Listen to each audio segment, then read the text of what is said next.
Perfect. What can I do for you? How can I help you? I was just scheduling a one-on-one. So I've been actually just sort of going through all the sites. I only did Zillow and Redfin. I was thinking about the other sites to go ahead and scan through. Um, with the documentation, I know we can edit it a little bit as far as, and when we put our name, we should put our name and our contact information. My question is, once you send that over to the listing agent, Hmm. what about the buyer? Because I want to have a buyer ready to roll. Or I mean, what are you suggesting? So So there's two different ways to handle disposition. There's the way that you have to do it in the beginning, and then there's the way that you have to do it once you've been doing disposition for a while. And here's the difference. mhm. You don't currently have a book of buyers right now, right? Well, hold on. Yay and nay. Yay and nay to that question. Okay. I I Tell me a do little not bit know. about that. Huh? Tell me a little bit about that. So um I just signed up for this list of buyers and through I can't think of his name right now. What's his man's name? Well, it's just a database. He has buyers and right now, but I don't know their buy box or anything right now. It's just the area or where they're buying, Hmm. and they may be in California and buying in Missouri, but I don't know. So I have that, and then I have a team of friends that do real estate, and they wholesale, they do sub two and financing stuff, and so I can always pull it out in that group and do a JV. Hmm. I have some buyers. And I have a very old list of buyers when I was doing this a while ago. Okay. So I'm just jumping back in the game again because I'm really trying to leave the post office, Fargo Postal up in there. Gotcha. Gotcha. Okay. No, it's all right. I had a friend that used to work at the post office, and he's not there anymore either. So I get it. Oh man, this Um, is anyway. so you can do one of two things. You can take that new database of buyers. Now, correct me if I'm wrong. Their buy box is not in the database, correct? No, and so but I have all contact information as far as numbers and emails. So And so there's two ways you can do it. The first way is going to be a little tedious, but it'll probably be the best way in the long run. mhm, Call those buyers, go down that list, and call each and every one of them, get a hold of every single one of them, and ask them, hey, what's your buy box? Where are you buying? What are you buying? If they don't mention creative deal, ask, hey, do you buy creative deals? Just curious. If they say yes, great. If they say no, then you want to find out why. Hey, just out of curiosity, have you ever thought about it, or is it just something you don't understand? You want okay. to find out because if they don't understand it, you can always explain it to them and then show them why it's that opportunity. That's what I would do. I would call each and every one of those buyers, and I would figure out what they're buying. Are they buying any more this year? What cities they're looking for, what's their price range, what's their rehab range. Just get their buy box. Once you have that completely done, and I don't know how big this database is, maybe it'll take It's you a day, it may take you a week. yeah, it might take me my goodness, half of April to do that. But if I can have 200 buyers, I can finish the rest later. If I can just have a limit, because that's gonna take a while to do. But I I would can get it over with. okay. No one has to. You guys don't have to listen to me. I'm this. People get on these to ask me what I would do. Granted, my personality is a little bit different than most people. I would get it out the way. If it takes you the next 2 weeks to do it, let Mhm. me tell you what that information will give you. One, if you're cataloging everything properly, then it'll tell you where you should concentrate looking for deals. If you call this, let's say it's 1,000 people. I don't know how big the list is, but let's say it's 1,000 people, Mhm. and you find out that 800 of them are buying in Missouri, well, then you should probably be marketing Deal Sniper in Missouri. If you find that of those 1,500 of them are buying in Missouri, but they primarily focus in St. Louis, okay, well, then you want to focus on St. Louis. So there's geographical location on where you can go to get leads for in that information. Yet it is tedious to get, but I think it'll be beneficial in the long run because it'll tell you where to go and what to look for. Then you can really customize your filters on Redfin or Zillow, whichever one you're using, to really dial in the deals that your buyers are actually looking for rather than just stabbing in the dark. Yeah. So yeah, that's what I feel like I'm doing now. And I say, okay, I see all this now, but I don't want to contact an agent and I'm not ready to go and run with a buyer and have a good person for a good fit for that particular property. So that's where I am. Yeah, and the only other way, so that's the first, I said there were two ways. The first way, go through the entire list, call everyone, and you're ahead of the game in that regard because most wholesalers, even the ones that have natural abilities to get deals, some people are just picking up faster than others, right? Yeah. Even those people who can lock deals up under contract like it's nothing, they don't have any buyers to sell it to. So one of the hardest things about wholesaling is having a database of reliable buyers that will actually buy your deals. If you've already got that, I would really dial that in and Mhm. then start calling or start getting leads to fit those buy boxes. Otherwise, the other thing you can do is get the deals under contract using Deal Sniper. Just go, go, go, send offers, and then start calling people who have the same area codes as the deal, for the city and state that you've got under contract. You can do it that way and build out your buy box gradually as you have deals under contract. You're both going to the same place. You just have two ways of getting there. That's all. Right. And I'm not in a hurry. And I mean, I can definitely sit up here and go through all these buyers and contact them, set up a repertoire, and just, hey, I got your information, just to let you know who I am. I'll be keeping a good eye out for you. If I have something, I send it your way, basically. There you go. Um, and so I don't know what else to say. Okay, here it is. Here it is. Here it is. So looking at this template. Can I wish I can show you a property I was looking at. It's a two-family flat in Missouri, and Okay. I wanted to change the down payment because as the advertising was saying, once I can sell it, I can up the down payment to the buyer and make my assignment fee that way.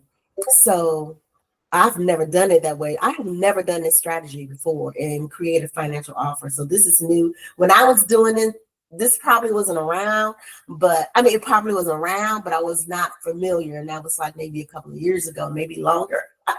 So Right. things have changed a lot.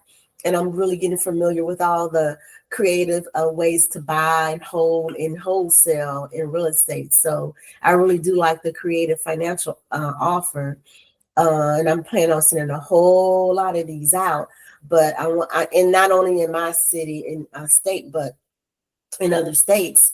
But I need to know. That's why I love this buyers database that I have because I got all 50 states. That's what I'm saying. It's going to take a minute to do this. Yeah, Uh, that's true. It is going to take a while, but that puts you pretty far ahead of the game for okay. new people coming into wholesaling. That's the biggest issue is who do I sell it to once I have it under contract? Uh huh. And so help me out with dealing with these listing agents. I mean, I found a way to get their information. I just do a chat GPT and it'll give me the name of the listing agent. But Mhm. huh, Oh, go ahead. I didn't say anything. and then and then from there I can get an email and contact them.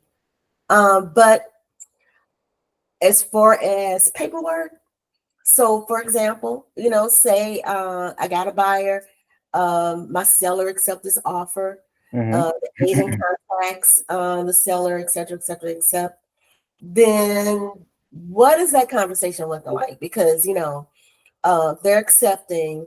and because they're pretty motivated because it's been on Zillow for 150 days, uh, Right. and they want to, and it's that agreement sounds good to them.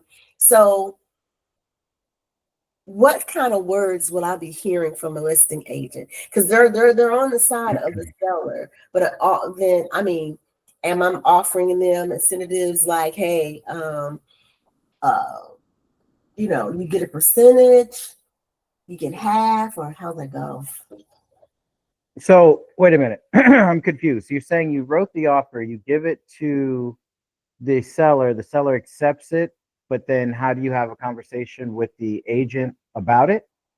Yeah, because it's not a FISBO, it's just out there, and usually the agent is associated with the sale. And so I'm sending the template to the agent because or will I be seeing it even either or if I send it to the seller or if I send it directly to the agent. If I send it directly to the seller, if they have an agent, they're still going to contact the agent. Yeah, you'll primarily, when you're working with Deal Sniper, you'll primarily be sending it directly to the agent. You won't even know who the seller is until it's time for them to sign the contract. But FISBOs are different. Well, yeah, for sale by owners, I mean, obviously, but you said if there's an agent involved. So okay, and so then when I'm talking to the agent, Mm-hmm. I need script or something, or that this, how to go through this conversation, because I might not know all the lingo they may be saying. Some of it I do, not all of it. I don't want to get ganked with the deal. Mm-hmm. So what would that conversation look like? So typically, well, I mean, obviously, I can't predict everything that each particular real estate agent is going to say, but for the most part, they're going to ask what the term is, which is now in the actual email itself, so they shouldn't be asking that. But they will ask if there's a balloon, and depending on the purchase price, if it's 350,000 or below, then you can do anywhere from a 7 to 10 year balloon on a minimum. The lower the purchase price, the lower the balloon, Mhm. and we want to do a minimum of a 3 year, 3 to 5 year balloon if the purchase price is less than $100,000. So they'll talk about that. And a balloon just means, hey, the payment is stretched out over, in this case, 35 years. So what we'll do is we'll pay you the first of the month for 10 years, and then whatever we owe you at the 10-year mark, we just pay you off all in one. So whatever the balance is, we just pay you off. That's what a balloon is. And so this is I'm looking at the example you got pulled up here, and it's over $100,000. So the balloon would be big, right? Well, how much? What's the total purchase price? Looks like I don't where's that on here on this example that you have? Is a purchase Very price top. is Yeah, six purchase hundred price. thousand, 614,900.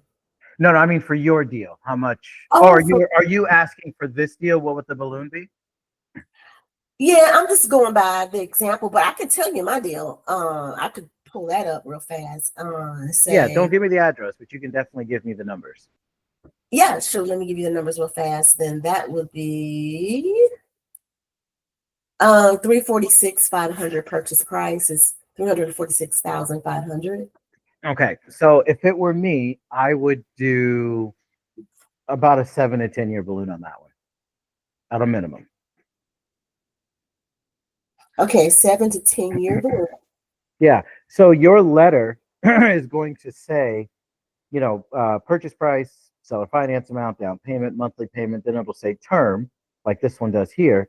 So whatever your term is, at the end of this, you can literally type in 10-year balloon, and that'll let the real estate agent know that, yeah, we're amortizing this over, and the normal amortization for a bank loan is 30 years. So yeah, we're amortizing this over 30 plus years, 20 plus years, whatever, but we're going to get paid off in 10. So when the conversation comes up, if you don't add that to the email, which you don't have to, but if you don't add anything about the balloon to this email, then that's something that'll definitely come up. Hey, can we get the term lower? And your answer to that should be, well, no, but we can throw a balloon on there. We can do whatever the years you choose based off Yeah, quick. because this term has 67 years and 10 months. I'm like, Jesus. Yeah, and if you look at it, it's all based off the monthly payment. So if I take this monthly payment here from $1,300 to $2,000, the term went from 35 years to 23 years. So I But can that number, right? you can, but the more you mess or raise this number, the lower the cash on cash return is, which means you may not have a good deal. So if you really wanted to figure it out, you go to the deal machine calculator. So let's say we'll use this deal. Well, actually, this deal is really expensive. I don't want to use this deal. Give me 1 second. Let me put another deal in here really quick. Okay. We'll do 330, and then we'll do 20, and then we'll do 28, and this we'll just take that out. Okay, so if we did this one, $350,000 purchase price, $20,000 down, seller finance, $330,000. We want a $10,000 assignment fee, and just for the example, I put in it'll rent for 2,800, right? So if I go, let me change these as well. Okay, Do I so have access to this? say that again. Do I have access to this? Yeah, it's the deal machine calculator. It's in the calculator channel in Discord. Okay. All right. So we're doing long term.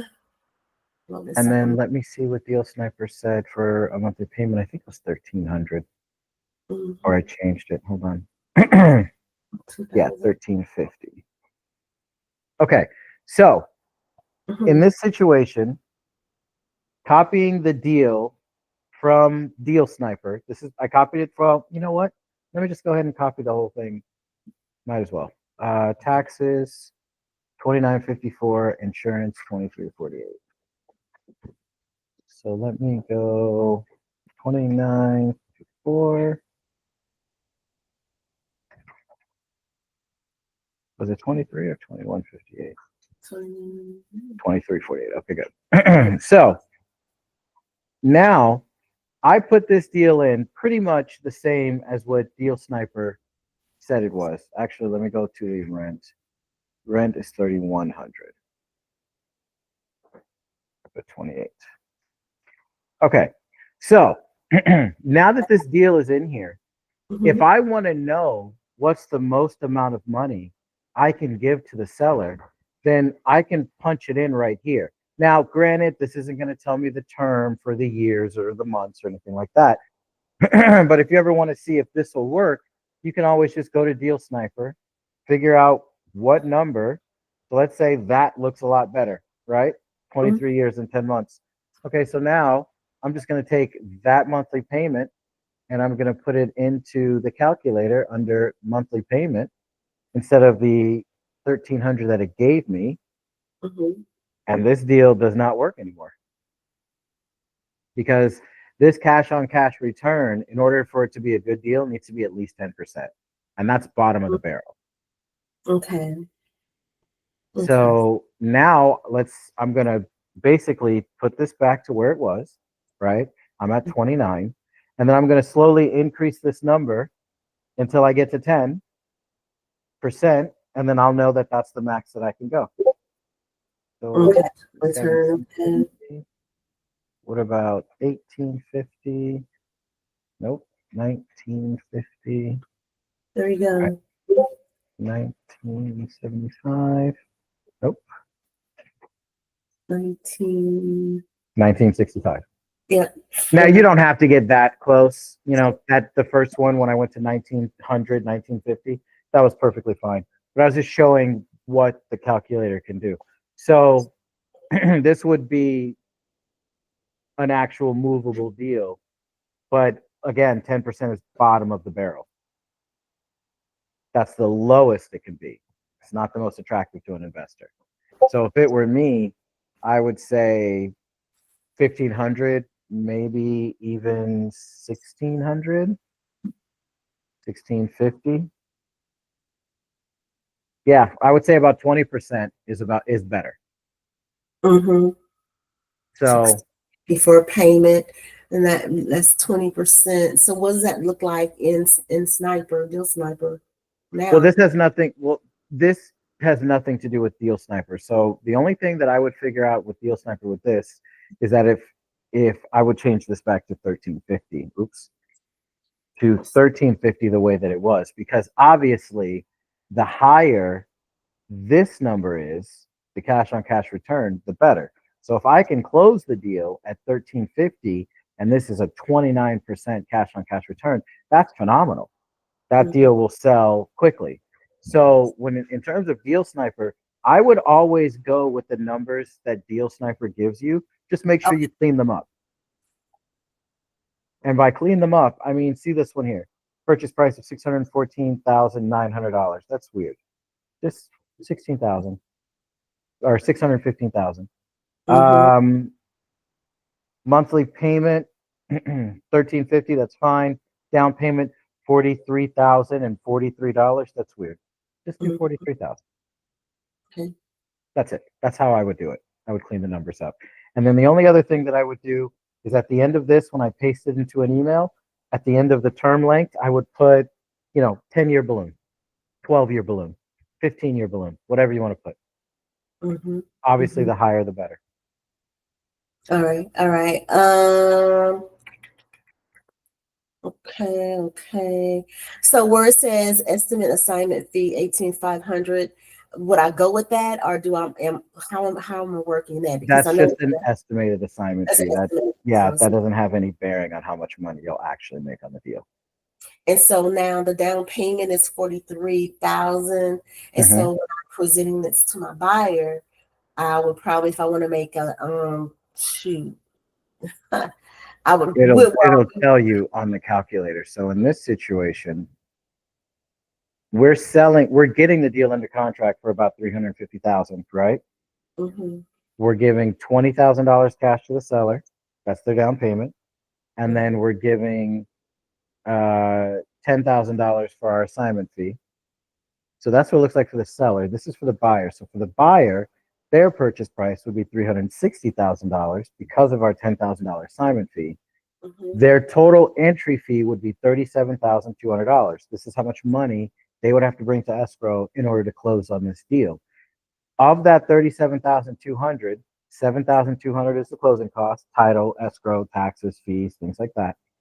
And then the $30,000 entry fee is made up of a $20,000 down payment to the seller and $10,000 assignment fee to you. So that's Okay. how you get paid on the deal. That's how it's broken down. That broke it down a little bit better, made it a little bit more clear because what I was doing is what the advertisement did. He I think it was like, I forget the numbers, but he upped the down payment to 10K to make 10K for his assignment fee. But in deal, it looks like in this deal machine thing, it breaks it down how it works. We made it a little more clear how the money, where the money is going, I guess I could say. Okay. All right, so seller finance breakdown. So what's the short-term rental? Okay. Long-term. Short-term rental is when you're running the numbers for like an Airbnb. Okay. All So right. you What? would run these numbers on AirDNA. I'm going to have a video coming out today showing how to actually do that. And you can input the numbers and you can see if the deal works better as a short-term rental or if it works better as a long-term rental and what those numbers are. Mm-hmm. And as far as this long-term Mhm. rental, would be buy and hold. And the overview is for it all. Yeah, the overview is what it's going to look like for the buyer to close. Yep, for seller So finance. what Yeah. their entry fee is, the closing cost estimate, and what the total entry fee percentage is against the purchase price. That's for this section here. This section here tells them how much money they're going to make on the deal after they buy it. Mm-hmm. So if someone were to buy this deal under these terms, then we estimate that they'll make about $11,000 a year in cash flow. And I can tell that to my buyer when I'm presenting this as an offer. Correct. And then They, obviously they'll have to run their own numbers. Yeah, yeah. So, okay. All right. Why in the world's closing costs so high? That's I mean, we kind of overestimate a little bit because some companies, some title and escrow companies charge different than other. I would much rather tell someone it's going to cost 7,000 and then come to find out it only costs five than tell them it's going to cost five and then it ends up being seven. okay. So you always sort of up it just to be in a safe zone. Yeah, the percentage that we use to calculate that, we just raise it just a little bit just to make sure that we buffer the deal a little bit more. Mhm. Okay. Oh, phew. All right. So I guess my assignment is to go ahead and get those buyers set up, Yep. and then once I get that done, I go back into Deal Sniper and start sending things off. I really would like to send off this one deal though. Go ahead Uh, and send it off. okay. Because you could always, if there's one deal that you really want to send off, whatever Mhm, city and state it's in, figure out mhm, what those area codes are, go into your buyers list and figure out, okay, here are all the buyers in those area codes, and then call them and say, hey, I've got a deal under contract. Here are the terms. Are you interested? If they say yes, great. And then you can ask what their buy box is. If they say no, great. By the way, just so I know in the future, what is your buy box? What kind of deals are you looking for? So you kind of kill two birds with one stone. and I wouldn't mind even reaching out to some people that are out of state. Yeah, that's true. You can reach out to people out of state. You just don't know what state they're buying in. Right. I'll find out though. With the conversation, I'll probably know. Um, all right. I don't know. Anything else I need to know? I mean, there's always going to be questions that are going to come up. There's a million and one different scenarios that you can run through. But if as they come up, just hit me up in the channel and ask a question and I'll answer. Or we can hop back in a one-on-one anytime it's more than a few questions. Well, awesome. Thanks, Sean. I appreciate your time. Thank you for your help. Not a problem. Have a good rest of your day. You too. Bye. All right. Bye bye.